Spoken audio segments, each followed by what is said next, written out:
বন্ধুসকল আপোনালোকৰ মনলৈও কেতিয়াবা টাইম ট্ৰেভেলিং কৰিব পৰা কথাটো আহিছে নেকি আৰু আপুনিও ভাবে নেকি যে কোনোবাই আমাৰ পৰা টাইম ট্ৰেভেলিং কৰিব পৰা কথাটো লুকুৱাইছে বুলি কাৰণ সায়েন্সৰ মতে টাইম ট্ৰেভেলিং কৰিব পৰাটো সম্ভৱ হয় লগতে আইনষ্টাইনৰ থিওৰি অফ ৰিলেটিভিটিৰ মতেও কোনো এজন ব্যক্তিয়ে যদি এখন স্পেচশিপত পোহৰৰ গতিবেগত যায় তেতিয়া হলে তেখেতৰ বয়স ভায়কৰ বয়সতকৈ লাহে লাহে বাঢ়িব আৰু মই আগৰ ভিডিও এটাটো টাইম ট্ৰেভেলিংৰ কথা উল্লেখ কৰিছো যদি এতিয়ালৈকে আপুনি সেই ভিডিওটো চোৱা নাই তেতিয়া হলে ডেসক্ৰিপচনত মই লিংকটো দি দিম আপোনালোকে চাই ল'ব পাৰে তো বন্ধুসকল আজি মই এই ভিডিওটোত সময় যাত্ৰাৰ ওপৰত কেইটামান তথ্যৰ বিষয়ে আলোচনা কৰিম গতিকে ভিডিওটো প্ৰথমৰ পৰা শেষলৈকে চাব তেনেহলে বন্ধুসকল বেছি দেৰি নকৰি ভিডিওটো আৰম্ভ কৰো সৰু এটা ইন্ট্ৰৰ সৈতে So let's go.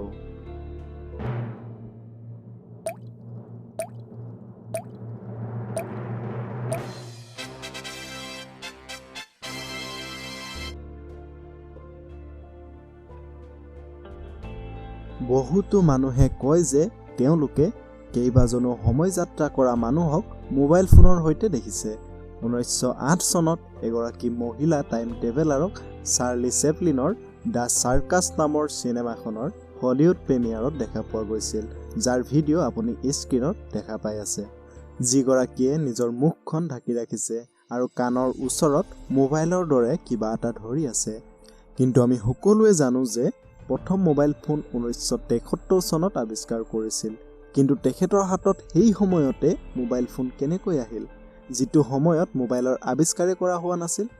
কনস্পিৰেসি থিওৰিৰ মতে এগৰাকী ভৱিষ্যতৰ পৰা অহা টাইম ট্ৰেভেলাৰ যিগৰাকীয়ে চাৰ্লি চেপলিনক চাবৰ বাবে ভৱিষ্যতৰ পৰা সময় যাত্ৰা কৰি আহিছিল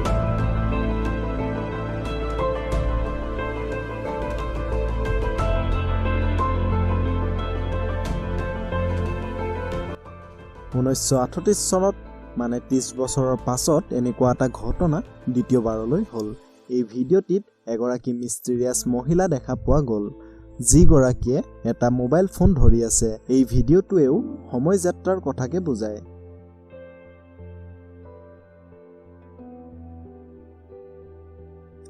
100 BC মানে 2000 বছৰ আগতে গ্ৰীকৰ এজন অচিনাকি ব্যক্তিয়ে এই মূৰ্তিটো বনাইছিল যিটোত এটা আধুনিক যুগৰ ল্যাপটপ ধৰি থকা দেখা পোৱা গৈছে আৰু এগৰাকী মহিলা ইয়াৰ স্ক্ৰিনখন এডজাস্ট কৰি থকা দেখা পোৱা যায় আসলতে এইটো এটা ল্যাপটপৰে আকৃতি হয় কাৰণ ইয়াত দুটা USB পোৰ্টও দেখা পোৱা গৈছে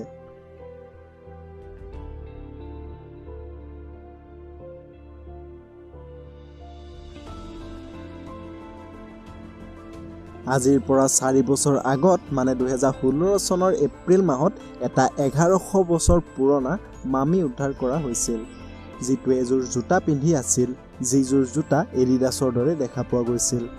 আপুনি যদি এই ফটোখন মন দি চাই তেতিয়া হলে আপুনি দেখা পাব যে তেওঁ এযোৰ হাফ জোতা পিন্ধি আছে য'ত কলা আৰু ৰঙা ৰঙৰ লাইন আছে আৰু এই জোতাযোৰ আধুনিক প্ৰযুক্তিৰে বনোৱা হয়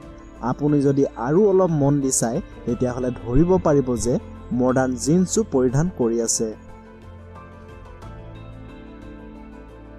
পৰীক্ষা কৰাৰ পাছত গম পোৱা গৈছে যে মৃত্যুৰ সময়ত এই মহিলাগৰাকীৰ বয়স মাত্ৰ 30 পৰা 35 বছৰ আছিল তেখেতৰ শৰীৰৰ সিৰিয়াছ ষ্টমাক চাই গম পোৱা গৈছে যে তেওঁ আকস্মিকভাৱে টাইম ট্ৰেভেলিং কৰিছিল আৰু থিওৰিষ্টসকলে অনুমান কৰিছে যে তেওঁ পুৰণি কালৰ মানুহে দেখি ভয় খাই মূৰৰ পিছফালে আক্ৰমণ কৰিছিল বডিৰ লগতে আৰ্কিঅলজিষ্টসকলে পোৰ্টেবল মিৰৰ ষ্টাইলিছ বেগ আৰু এখন কটাৰীও উদ্ধাৰ কৰিছিল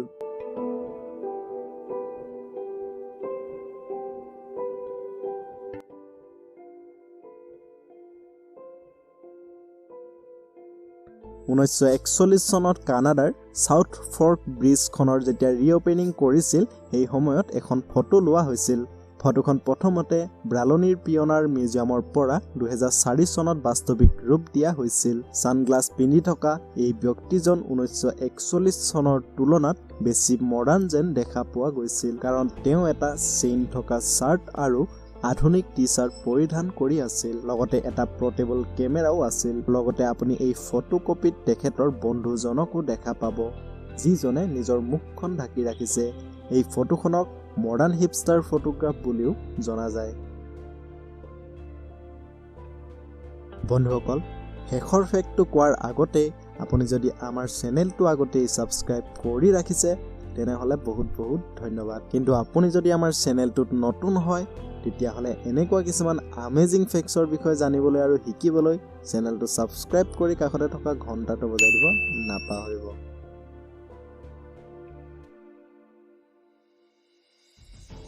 বন্ধুসকল, আমি সকলোৱে জানো যে ছভিয়েট পাইলট ইউৰি গাগাৰিনেই প্ৰথমজন ব্যক্তি আছিল যিগৰাকীয়ে 1961 চনৰ এপ্ৰিল মাহত আউট অফ স্পেচ ট্ৰেভেল কৰিছিল। কিন্তু আপুনি জানি আচৰিত হ'ব যে স্পেইনত থকা এটা শিলত এষ্ট্ৰনটৰ আকৃতি বনোৱা আছে। এই ফটোকপিত আপুনি দেখিবলৈ পোৱা মূৰ্তিটো 16 পৰা 18 শতিকাৰ ভিতৰত বনোৱা হৈছিল। আচৰিত কথা এইটো যে এই আকৃতিটোত আধুনিক সময়ৰ টেকন'লজিটো খুব ভালকৈ দেখুওৱা হৈছে। মানে এইটো বৰ্তমান সময়ৰ স্পেচ শ্বুটৰ দৰে একেই। কিন্তু এইটো কেনেকৈ সম্ভৱ হ'ব পাৰে? ইয়াৰ বিষয়ে আপোনাৰ কি ক'ব লগা আছে কমেণ্ট কৰি নিশ্চয় জনাব। তেনেহ'লে বন্ধুসকল, আকৌ লগ পাম নেক্সট ভিডিঅ'ত এনেকুৱা কিছুমান আমেজিং ফেক্টছৰ সৈতে। তেতিয়ালৈকে বাই।